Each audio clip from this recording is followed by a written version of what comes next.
All right. Good evening, everyone. My name is Matthew Gillikin. I'm one of the co-chairs of Livable Seville. Livable Seville is an all-volunteer advocacy group that advocates for housing, land use, and transportation in the Charlottesville area.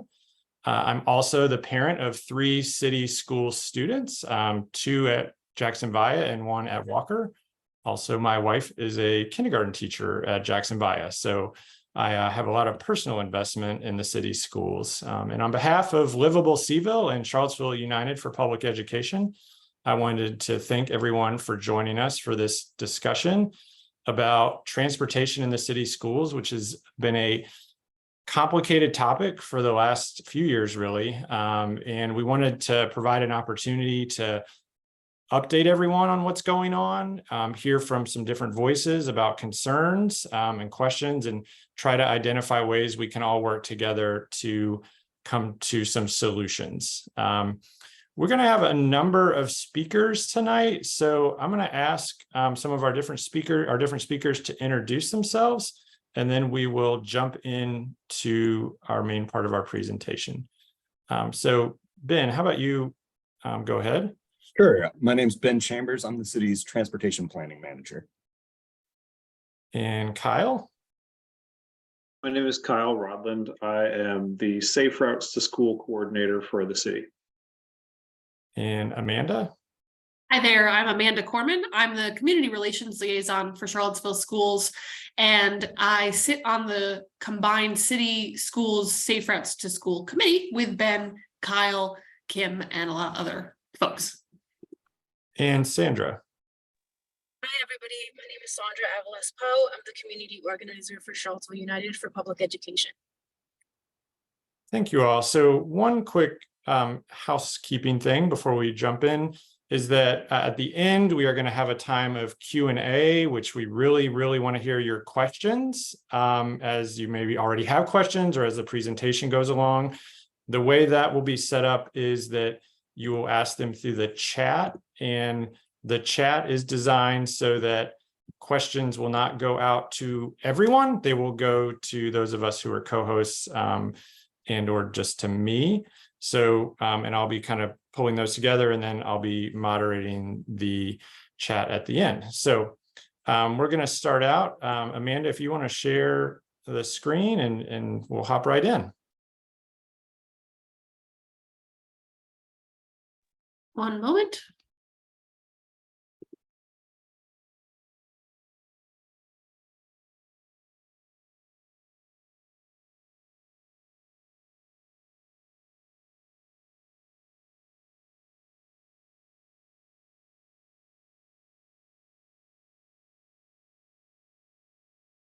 And Amanda, if you want to go to your part of the presentation.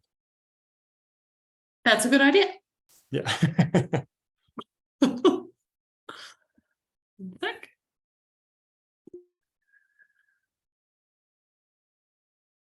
Thanks everybody for your patience.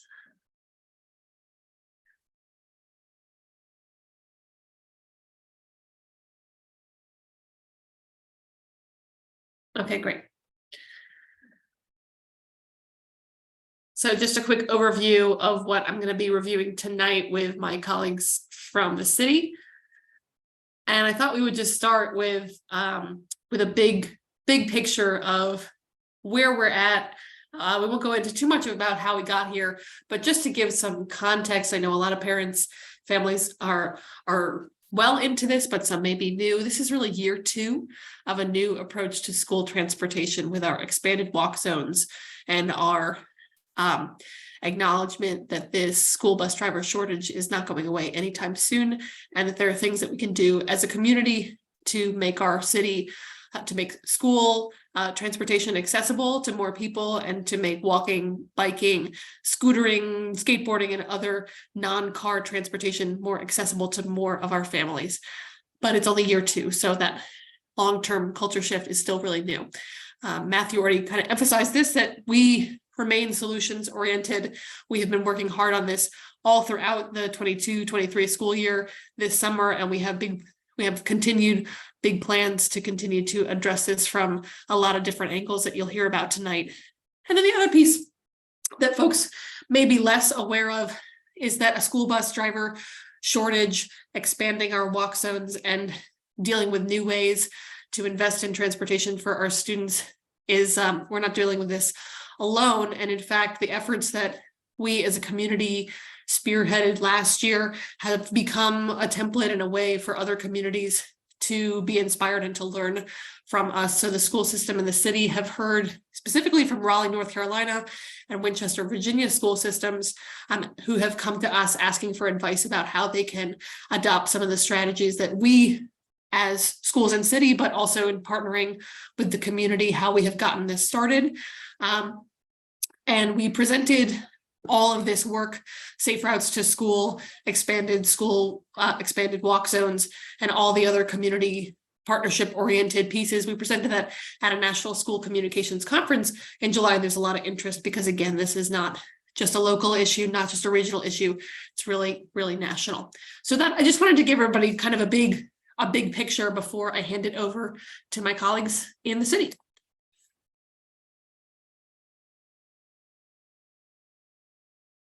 All right, so everybody, this is Kyle, the Safe Routes to School coordinator. I'm up first. So kind of like I think the last slide said, I'm just going to kind of give this overview of the history of the Safe Routes to School program in Charlottesville, and also kind of go over these programs and accomplishments here. These are not the only programs that have been enacted, and certainly not the only accomplishments, but this is kind of the greatest hits. So the program is about 7 years old, and I'm the first and continue to be the first and only Safe Routes to School coordinator in this position. So it's been me through and through. The position came to the city through a program from VDOT. So it was a VDOT sponsored program. So 7 years ago, the bike ped coordinator applied for a grant for this program, and the city was awarded the grant, which came along with a coordinator, so my position, and then also a budget for programs that were stated and applied for before. And in the early years, I'm going to make this kind of delineation between the early years now, but really the line that kind of separates those two things is the pandemic, which I'll get to in a moment. That really changed things. So before the pandemic, the program was very program and education based. So there was a lot of bike and pedestrian education in schools, walk to school rewards programs, bike and walk to school events, outreach with PTOs, community groups, and just trying to kind of take stock basically and see what challenges are there. We did a lot of parent surveys, and from year one, and we still do this, we take student travel data. So it's just as simple as students in PE class raising their hand if they walked, rode a bike, rode a bus, carpool, car, or public transportation. However they got to school, we record that, and we did it once a year, and we're going to twice a year now, because as I'll mention later, there's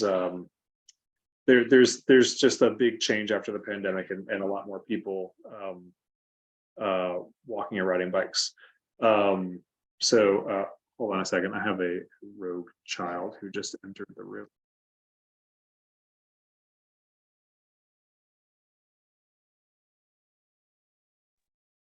Sorry about that, everybody.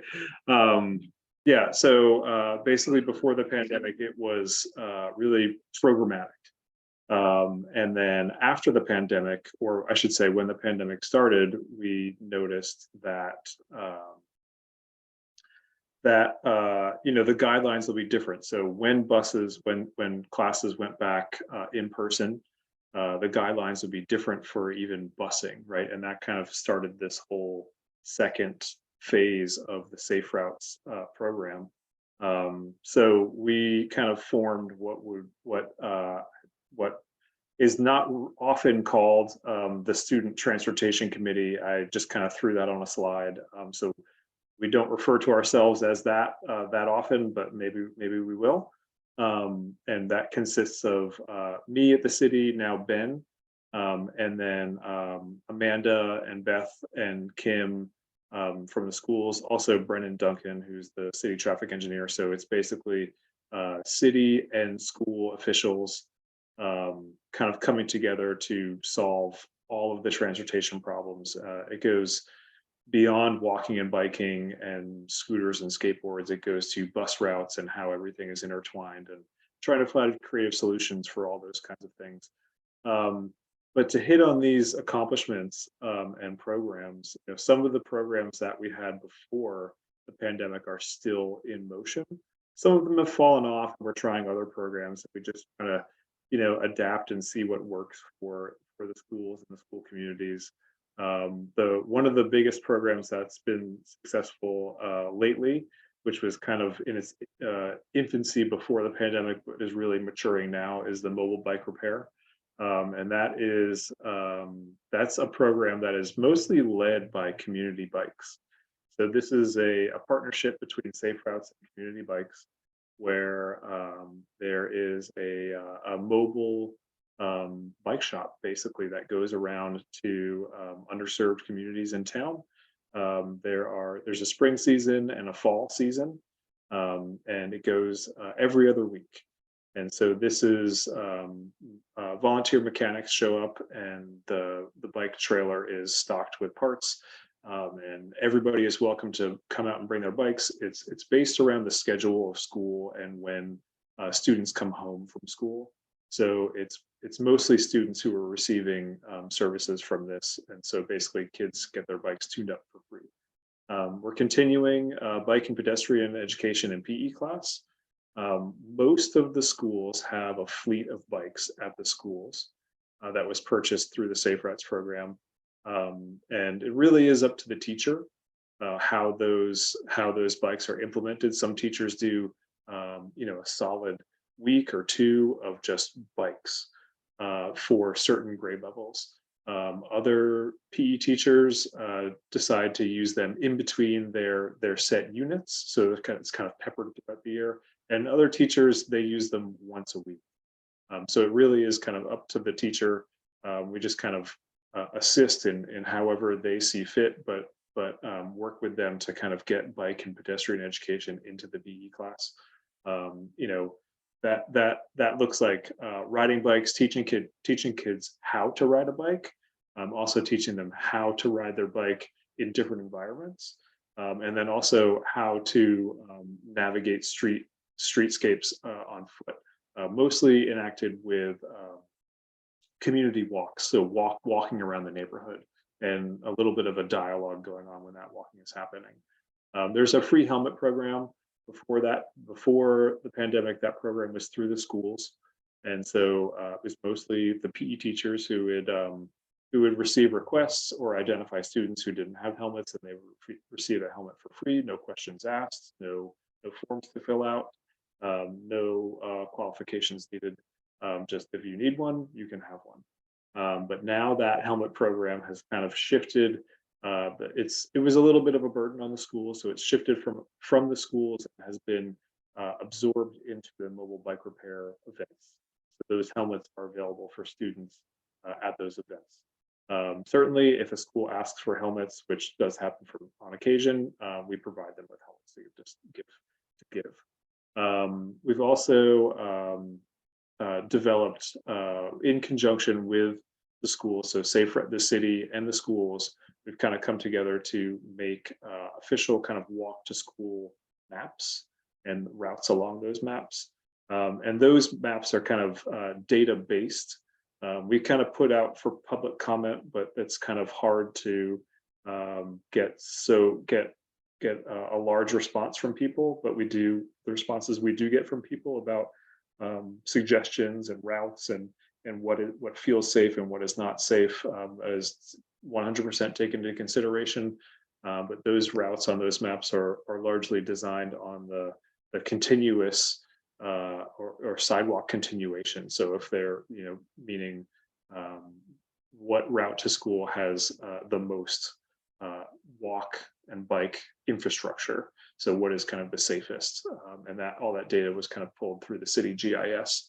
The Safe Routes to School program has also done walkabout studies. So we've gone into schools and brought in family stakeholders who are just interested in walking to school, or they might already walk to school with their students, or even people who are former parents and are just really passionate about that school or the school in their neighborhood.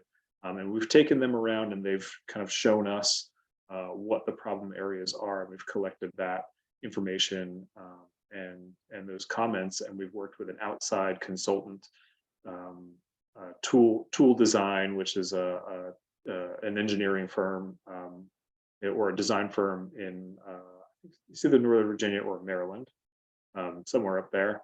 And so they've come in and they've met with everybody, and they come down and they do their own surveying and they make recommendations for infrastructure improvements. And a lot of those improvements have been put into motion after the pandemic, and we've done that at I think 4 schools now, it's kind of a big lengthy study. We aim to do that at all of the schools, and we're kind of working with within the Safe Routes program and the funding to try and get that all worked up and do that at all the schools. I already spoke about the Student Transportation Committee, and the big thing, which will kind of segue into what Ben is going to talk about, is the intersection and infrastructure improvements.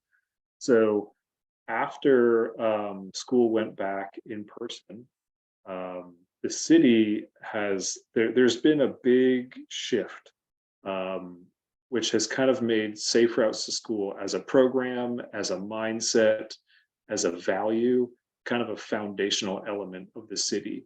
So just for the city alone, it's become an important piece of everything, going from city council to the neighborhood development,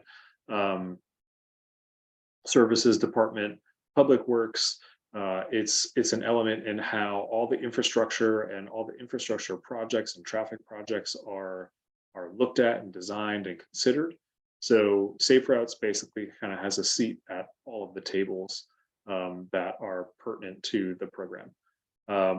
And so with that said, we have like a big long list of improvements that we worked on last year, and a list that's, I think it's 3 times as long this year that we're getting to. And I know that was kind of a big long rant about all that stuff, and there's so much more to talk about. If anybody has any questions during this meeting, after the meeting, next week, whenever I'm available, you can contact me, and I'll be here to talk about anything else during this meeting. So I think that's a good segue into the planning and the infrastructure and all that stuff. Over to Ben. Yeah, thanks, Kyle. So when I got here last November, I started in my position. One of the things that freaked me out about joining the city and starting my position as the transportation planning manager was the number of school buses that were on the streets. And that freaked me out specifically because I used to work for the school bus department in the city of Charlottesville about a decade ago. So I came into this kind of knowing what the context was and how big of a problem it was. And my first question was to Kyle and to Brennan, what did we do about this? And this is what we did about it. We identified about 83 projects. We had a list online published of all the projects that we had identified, and identified a wide range of different improvements around schools that we could make, with low dollar values, with paint, with signage, with crosswalks, with crossing guards, quick things that we could put on the ground to make sure that people's lives were better and that kids were safer. Out of those 83 identified projects, we implemented 72 of them. 5 of the projects that are remaining on that list, 5 of the projects are currently underway, or they're scheduled, funded, or currently in design. And throughout the whole year, we were updating that list to make sure that people knew, hey, this thing that we said we were going to work on, we worked on it, we got it done. This year, we're doing the same thing, but we're doing it a little bit bigger. So far, we've identified 184 projects. That includes anything that was left on last year's list is going to be carried over to this year's list. Initially, we are focused on the parent responsibility zones and specifically those walking paths that we've identified. We have a wider range of improvements this time. We're not including crossing guards as an improvement this time because they're in place, but we have some other improvements that we need to put into place. And some of them aren't as fast as what we were looking at last year. So if you're looking at the list and you see that we have bump outs or that we have some sort of curb cut, that's a concrete improvement, which is a different thing than what we were looking at last year. Last year, we did a lot of paint, a lot of bollards, a lot of signs. And this year we have a lot more of those. We have a lot of crosswalks that need to get painted, but we also have places where we can't put a crosswalk today because there's not a curb cut to let people or a curb ramp to let people who are on the sidewalk get down to the crosswalk if they have any ADA issues. Ben, could you explain what a bump out is? So the bump outs are in those areas where, you might have a big wide turn that you can make really fast. We sort of narrow up the radius of that turn so that you can't make it as fast. So you have to slow down when you're making that turn. Right now, we have quite a few of those that are just paint and maybe some plastic posts sticking up. We're looking at turning some of those into concrete later in the school year. Right now, we're also looking at tiering our priorities so that those easy low-hanging fruit ones that are mostly paint, we can get on the ground early in the school year while we work through some of the more engineering and design details for the other ones and make sure that we're not implementing anything in the path of safe travel in the middle of the school year. We don't want to do a big construction project and say, this is the path to get to school, but you got a detour this time. We're looking to make sure that those projects aren't getting started until basically the day after the end of school. But we want to make sure that throughout the school year, those heavier projects, we're getting prepared. As we start to work on this list and start having public works and public service get out there and actually implement these different things throughout the fall, we're also going to be adding to the list. And that includes, more stuff that we get in the parent responsibility zone. So when we get feedback from our local residents, we're also going to be looking at heavily used school bus stop locations this fall and adding intersections around those and improvements around those that we can make so that those kids who are going to the bus stop also have a safe route to school and not just the kids who are walking and biking to school. The last thing on our list is we're looking to make several school zones safer by controlling traffic a little better. We have 3 locations, Clark, Charlottesville Middle School, and Johnson, that will have photo traffic enforcement starting at some point this fall. We're still working through the contractual details, but that's our aim, is to get that out this fall. And I believe with that, I'm handing it over to Amanda. Yeah, thanks, Ben. And I will say that that the link to these 148 identified projects is now up at charlottesvilleschools.org/transportation if you scroll down a bit. And we will also make these slides available to anybody who wants them, to the public, once you're done. So you can see the link from last year as well. So I'm going to move on and talk a little bit about some bus news, where we are at. And maybe I want to just do a check-in. Matthew, are we good on time? What should I be aware of? Just ideally, we would have about 15 more minutes of presenting between you and Sandra. okay, we can keep it tight. To cover the ground you need to cover. Sounds good. Thank you. So one of the major updates that Kim Powell presented to the school board last week is kind of an inside baseball update, but I think that it helps to understand the investment that we're making to try to make this whole process a lot smoother, which is that we have a new partner for helping us make really efficient routes and get students into bus seats, which is called the partner is called School Bus Logistics. But we're anticipating that's going to really help us streamline school bus routing very soon. And for those who are curious or keeping track at home, we do currently have 12, and by we, I mean the city of Charlottesville, which runs pupil transportation. Obviously, we work in partnership. The city of Charlottesville has 12 drivers on staff and 2 relief drivers. So that's just where we're at this moment in the calendar. I wanted to also share just some data to get a sense of our students and their needs and where they're at in terms of walk zones and bus eligibility. And I know our families received a message, hopefully received a message this afternoon, reminding them of where each of their students are in terms of bus eligibility for their school. So about 1,300 of our students are in the walk zone for their school. Additionally, through the re-registration process, we have heard from about 1,500 students who have requested a bus.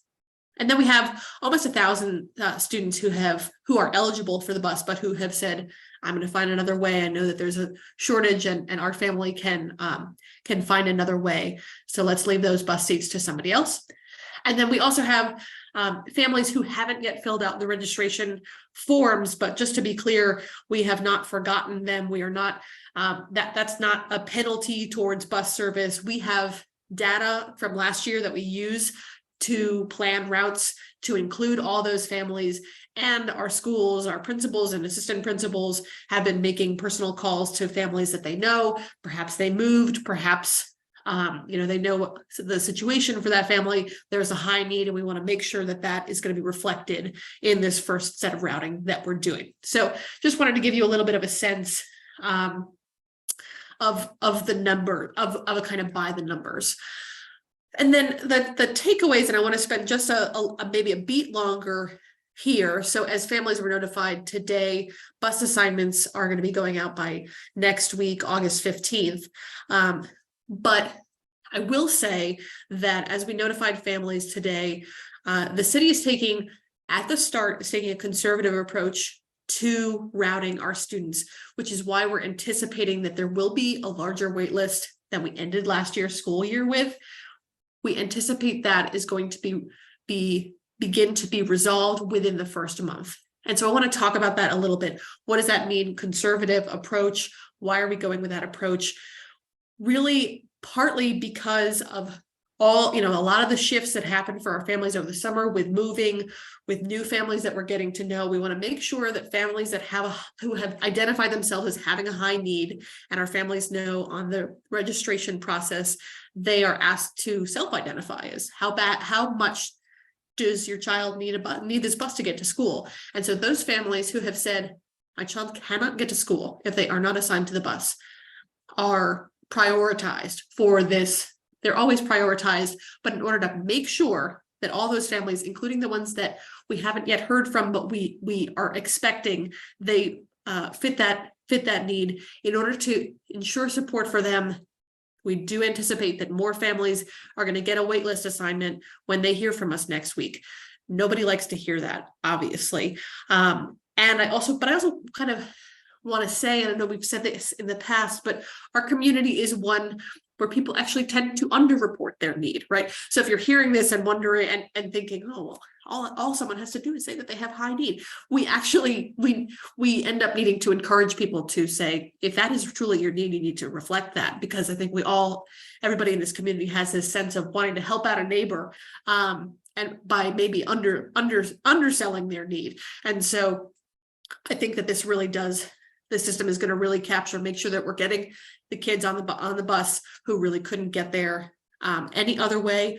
And that once we have all that data and we're able to make that analysis within September, we expect to do some significant increase of bus seat assignments.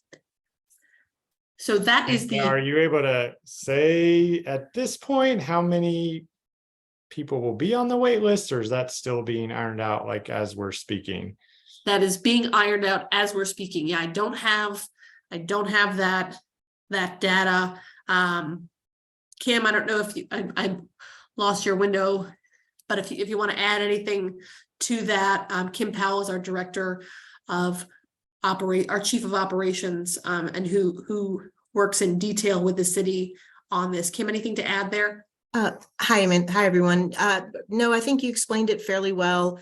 The system where we ask families to self-report, you've all seen this if you've gone through re-registration, is number one means your child cannot get to school without the bus. Number two means not having a bus may impact my child's attendance. And then number three is we'd like a bus, but we can wait for others who have higher need. That's how the priorities are self-reported.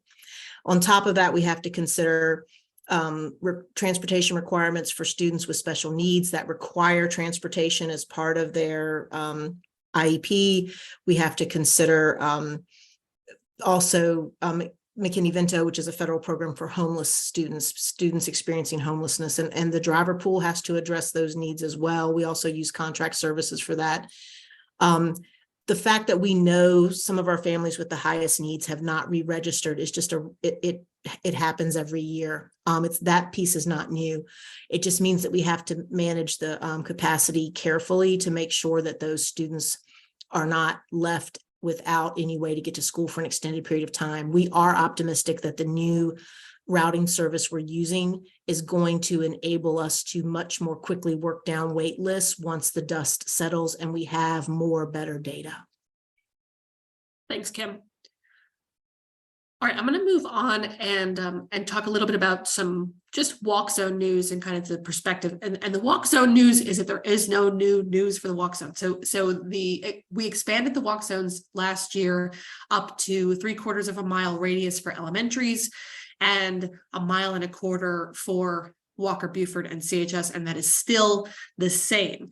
And so I will direct you to my takeaway here is just basically families that are experiencing something new around the walk zone have a new Walker, a new Walker school, a new Buford, or a new CHS student, and they may have been in the walk zone and now are eligible for the bus, or vice versa. So that's really, I just really want to emphasize that we made that big shift last year, and now we are continuing that work, which is a lot of work for families, a lot of work for our community, but that is where we're at.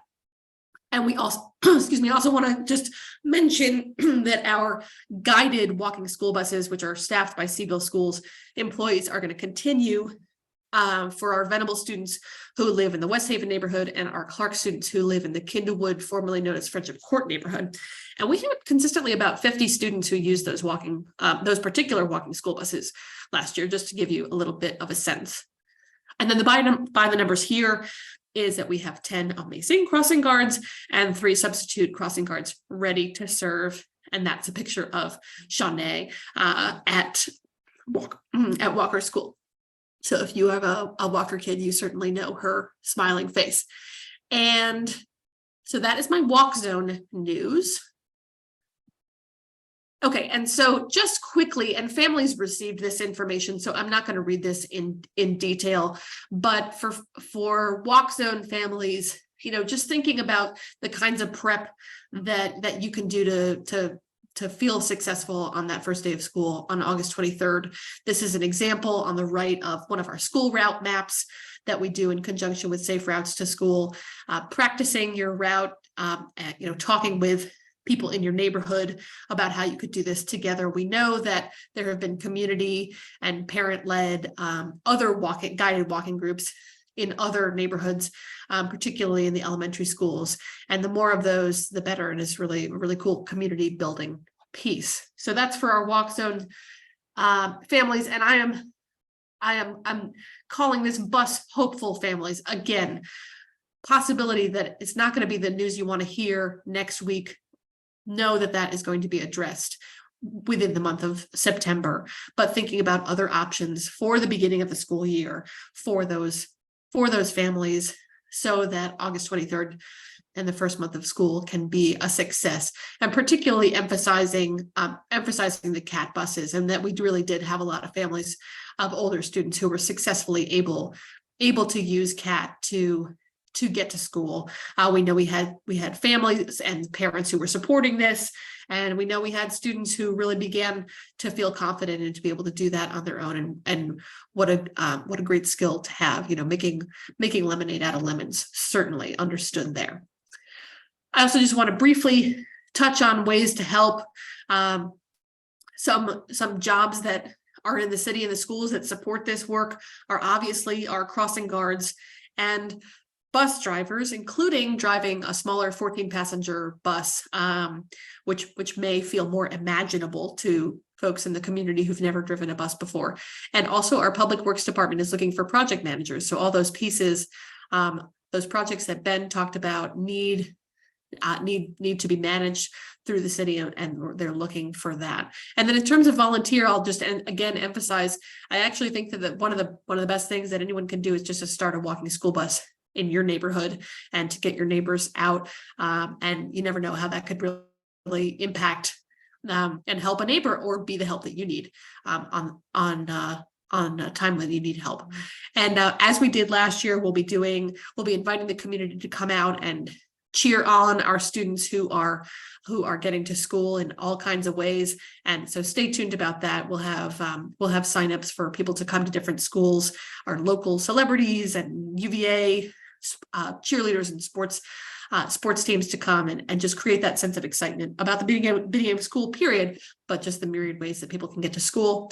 And when you go to your child's open house or meet and greet, we will have some more Go Slow Seville Kids Walk to School signs. They've lasted pretty well over the past year, but there's certainly some spots where they haven't lasted, or there's new spots where they could certainly go. And we appreciate folks painting the city with those. So I put in our answers to Cube's questions. Sandra, if it's okay with you, I might just kind of go over this, unless you wanted to kind of tee up your questions first. But I was thinking, we did have Cube is going to give a report about the work that they did in outreach to the community, and there were some specific questions that they brought to us that folks have been wondering about. And the first was just, what has been the effect on attendance and tardiness of the school bus driver shortage, the expanded walk zones, and just fewer kids getting seats on the bus? And so again, there's a lot of kind of data here, but the overall is that actually attendance was fairly stable in 3 key areas that we use to assess attendance. So this first one, August 30th versus September 30th enrollment, basically that's a fancy way of saying people did get to school in August. It wasn't like a slow runway, of realizing they didn't have transportation and it took them a couple weeks to get there. We had, students began school and at the right time, right? So they didn't miss those crucial first weeks of instruction. And then overall attendance and rate of chronic absenteeism, you can see we saw those both move in the wrong direction, but not significantly. And as we all know, there were a lot of different challenges last year that impacted attendance, as well as the bigger picture of just a post-pandemic attendance recovery that we know that we're seeing, nationwide. Tardiness, I was glad to receive this question. We don't have the data to share on that, but because that's coming in from the community as a question, that is something that we will give some further study to, and ask schools to help us determine that, and just appreciating the community concern around this, and that we'll continue to monitor this. There was a question about, what are we doing to increase safety for walkers and bikers without stopping our efforts to also recruit bus drivers and make sure people need bus seats? I think we've covered a lot of that, with the staffing, crossing guards, and walking school buses, and a lot of the city's infrastructure efforts they're truly rooted in these best practices, safe routes, best practices, and we're going to continue to make that investment. And then the question about bus driver salaries, which I know is a perennial question, and just straight from our partners in the city, the typical starting salary now for our bus drivers is more than $22 an hour. So just wanted people to have that information. And then just a quick timeline of where we're at today. We sent out those reminders. Next week, we'll be sending out additional bus assignments focusing on high-need families. September, more students will be given bus seats. End of November, one big infrastructure piece that the city's been working on is a new traffic signal at Rose Hill and Rugby that'll make it more accessible for students, and there will no longer need to be a crossing guard there. And throughout the year, we will be continuing to reroute buses and not reroute, but we'll continue to work on our school routes to shorten the wait list. And I am going to pass it over to Sandra now, and I will pull up your slides. Thank you so much, Amanda. So good evening, everybody. My name is Sandra Avalos Poe. I'm the community organizer with Charlottesville United for Public Education. I want to thank everybody who's here tonight that's a part of this webinar and allowing us to get some information out to the community.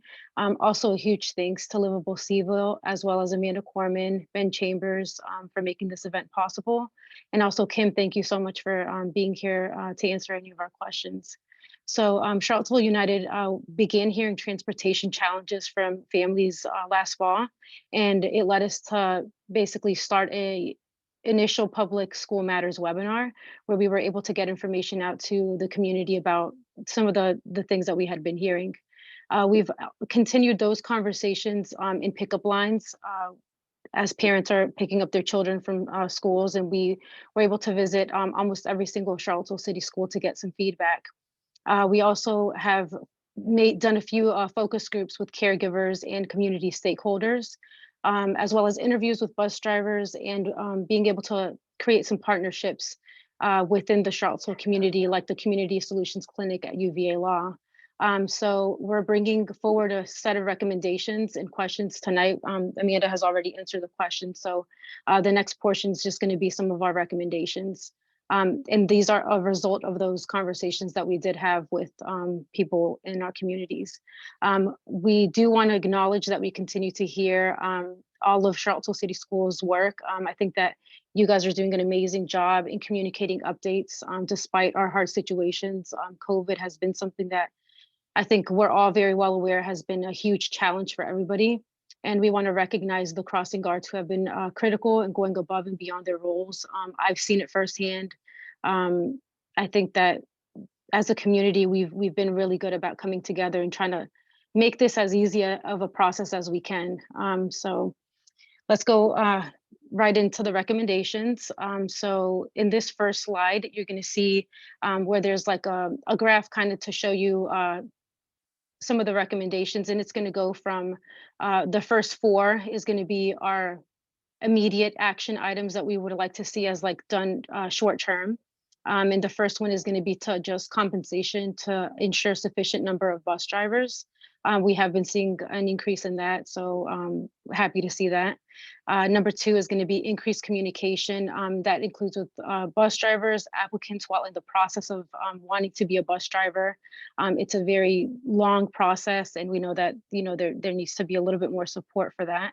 And ensuring that CAP provides a monthly update to the City Council on school bus driver numbers. That way we're aware of where we are, on a daily or more of a frequent basis. Number 3 is ensure safe routes to school. So this includes launching a monthly walk, bike and bus to school day for city schools. This is also going to help a lot towards engaging the local community and ensuring safe transportation for our students and families, and ensuring transportation planning prioritizes safe routes to schools. I know Kyle has been doing a lot of work within that. So thank you so much, Kyle, for everything that you've been doing in terms of making these walking zones safe. And number 4 is increased frequency and reliability of specific public CAT bus routes that transport to and from CHS, Buford, and Walker to align with school schedules. So on this next slide, that we have, you're going to be able to see the mid to long-term recommendations that Charlottesville United has come up with. And then, so the number 5 is going to be transition ownership of school transportation to Charlottesville City Schools, and determine if a full-time role is needed to attract or retain bus drivers at Charlottesville City Schools. Number 6 is going to be conduct a long-term transportation and facilities plan to account for population growth and changes within the city of Charlottesville. And this could also include studies on smaller and or electrical buses, which we've been hearing a lot of great things about how that's coming into the works, and things have been kind of brought forward on that. We're also bringing the following questions. Actually, you already answered the questions, Amanda, so thank you so much for that. That's really all we have is what we were able to come come up with from our community to get, a few recommendations proposed and hopefully get a few things in action. Thank you for the conversation tonight. Thank you to everybody that was here present. We at Charlottesville United are in partnership with the community we look forward to continuing to improve our schools and the school transportation in Charlottesville. Thank you So all that's very it for much. me. We are going to transition to a time of question and answer. If you have any questions, drop a question in the chat and we will try and get to it. So a number of the questions we've received so far are actually we maybe should have gotten a CAT representative here because they've been around route planning and timing. I don't know, Ben, maybe if you might be I might be able to help with that. our closest representative. Will deputize you for the next few minutes. So the kind of question around frequency and coordination with the schedules, with the 6 bus and I think the 4 bus as well for Buford in particular. And then I think I know the 9 bus pretty well because my oldest takes that up to Walker, and that also goes by CHS. Is there any way to kind of, or talks about moving some schedules or coordination to help make that work for more students? So there are a couple of things. I know that there are some talks about increasing the frequency of service. CAT did their system optimization plan about 2 years ago, and because of the driver shortage, they haven't been able to implement the frequency improvements that they identified in that plan. And one of the frequency improvements was on the Route 6, and I believe that is one that we're looking at expanding this fall as part of the route redesign that's this fall. We're also currently in the process of doing CAT's transit strategic plan. It's a plan that CAT has to do every few years to say to the state, this is what we're spending your state money on. These are our route improvements that we're planning on doing over the next 10 years. And this is how we're going to do it. We're currently in that process. We just had some stakeholder and public outreach over the past month. I think our survey ended, our first survey ended July 31st.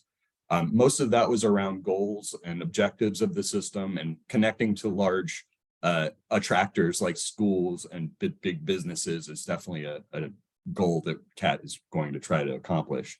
The next step and the next phase of public engagement is going to be more around like specifics and how those goals turn into implementation.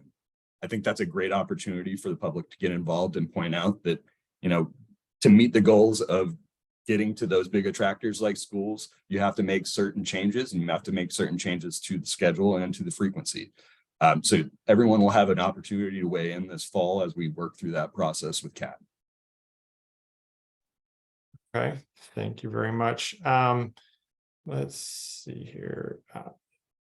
Do we have a sense, I guess kind of 2-part question this, how many bus drivers for the city schools do we currently have compared to what we had in the spring? And do we have a sense of what is driving retention or challenges with retention and what's helping with recruitment? Amanda and Kim Kim. Take that one, yeah. So we are starting this year with the same number of drivers that we ended last year with, but they're not all the same drivers. Some of them are new, and that is, I just want to take a moment, that is progress compared to the previous year where we lost all of the progress we made during the year at the end of the school year. So the fact that we netted out to the same number is an improvement, and for context, we need at least 20 to 24 drivers to really stabilize the network and eliminate wait lists the way we would like to. But improvements can be made and will be made with every driver that we add. And even with the existing drivers that we have, once the dust settles and we know we're working with the correct data to do the most optimal route sets possible. As far as what drives retention or what could be done to improve retention, there's a lot of conversation about compensation, and I certainly don't want to say that that's the only thing, but I think there are other things that that can be done. I know that some of these discussions are happening within CAT. There was a representative from CAT who attended the last school board meeting, and he spoke about things that, you know, have been in discussion for a while about, you know, differences between what pupil drivers need to do and what CAT drivers need to do. And I think we have to be really mindful of those things moving forward together and look at everything that can be addressed from the school side. As far as one of the things that comes up are bus behaviors, right? And how do we ensure that bus behaviors are addressed in a timely manner? So while we were still in the pandemic, but starting to return to school, we did implement an electronic Google form, you know, kind of a process for reporting, call them bus referrals, so that there could be like a database and a more of a closed loop process around that. So that, because before it was, you know, through multi-part slips that the driver could fill out. And now we wanted, you know, we made a move to make sure that everything was reported through the Google form so that we could respond through the form to make sure that, you know, to try to make sure that everything was, every instance was fully documented, and that there was an opportunity then for CAT, pupil transportation management, to let the driver know, yes, there were consequences administered and this is what it looked like, because you cannot put every student off the bus that may have a, you know, it depends on what the incident is. And there has to be just a real tight partnership and really good communication so that drivers feel supported and know that things are done and what's done and what the expectations are. And so we have been working on that and improving that process. But there's more. I mean, there's other things. CAT drivers, there's a contract service that cleans the CAT buses. Pupil drivers are generally responsible for cleaning their own buses. That's something we brought up as, you know, perhaps something that needs to change. And, you know, I appreciate the work CUPE has done and the recommendations that they're bringing forward. And I'm hopeful we'll be able to move forward with, you know, with those as well. Thank you. Ben, question, when are the speed cameras going to be installed? I don't think we have a firm date for that. We're looking at implementing it this fall, but I think we're still working through the contracting on that. And remind me which schools that'll be. Clark, Charlottesville Middle, and Johnson. It's Cherry Avenue and Monticello Avenue. Okay. 2 on Cherry, 1 on Monticello. Okay. Thank you. Question about if your child was re-registered for the bus and marked as a 1, but then still not given a bus seat, what is that a scenario that is possible? And if that is possible, what would someone do in that situation? From what I am hearing from the routing service, that should not happen. If someone has their data in there and they marked as a 1, based on the approach we're taking, working on the best information we have, that should not happen. It's, you know, I cannot speak definitively on anything until we actually see all of the data and all of the routes information come back, but it's more the 2s and the late reporters or new students that come in that may have high needs that, you know, may not get picked up in the very first set of routes as far as the possible number 1s, but the 1s and some other special circumstance things that I talked about earlier, those based on meetings with the routing company as today, there were no indications that timely registrations of students with a number 1 priority who are, of course, bus eligible for bus service, those should all get picked up in the first set of routes. Thank you. This would be a question for you, Ben. If residents want to give feedback on alterations around school areas that have already been made to streets and sidewalks, what is the best way to do that? Contact me. And your email is? chambersbw@charlottesville.gov. Okay, great. Thank you. You can also throw my contact in there as well, if you'd like. Yeah. And Kyle, what is your email? It's rodlandk@charlottesville.gov. Great, thank you.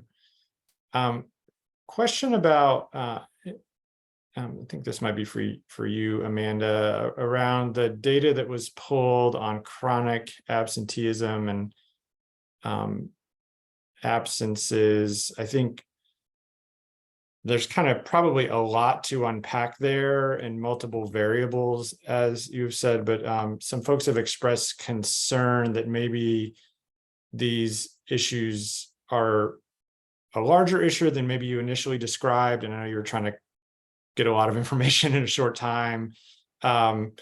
Is there maybe an opportunity for that to be unpacked a little bit more briefly now, or maybe at an upcoming school board meeting or other communications from the schools?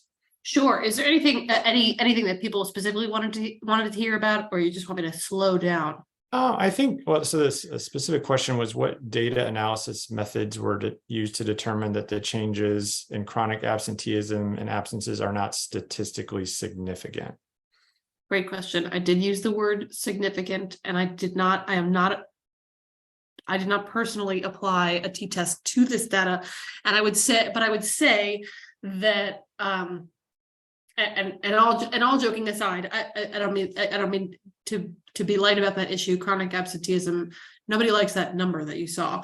And just to be clear, the definition of chronic absenteeism is 10 or more school days in a year being missed by a student. And so I think that, without having done a statistical analysis on it, I will say that we can't say this had no impact on attendance, right?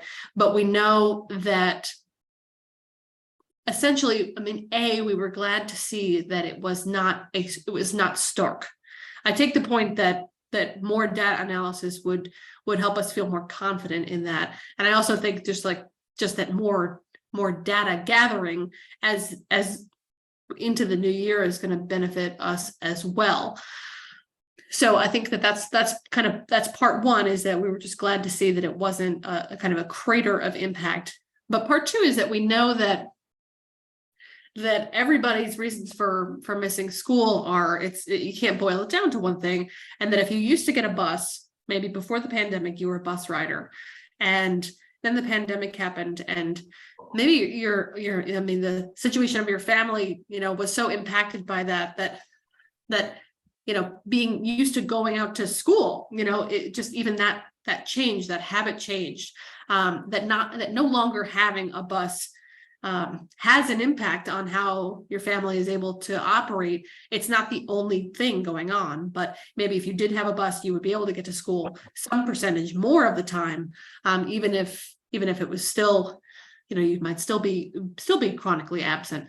So we don't have a scientific analysis of this to help us drill down what exactly the impacts were, but I think we were also seeing enough that we don't need to go in a totally different direction, right? That our students are getting to school. And Kim, if you have anything to add on that. I can. So, because I actually had to give that report to the board last fall.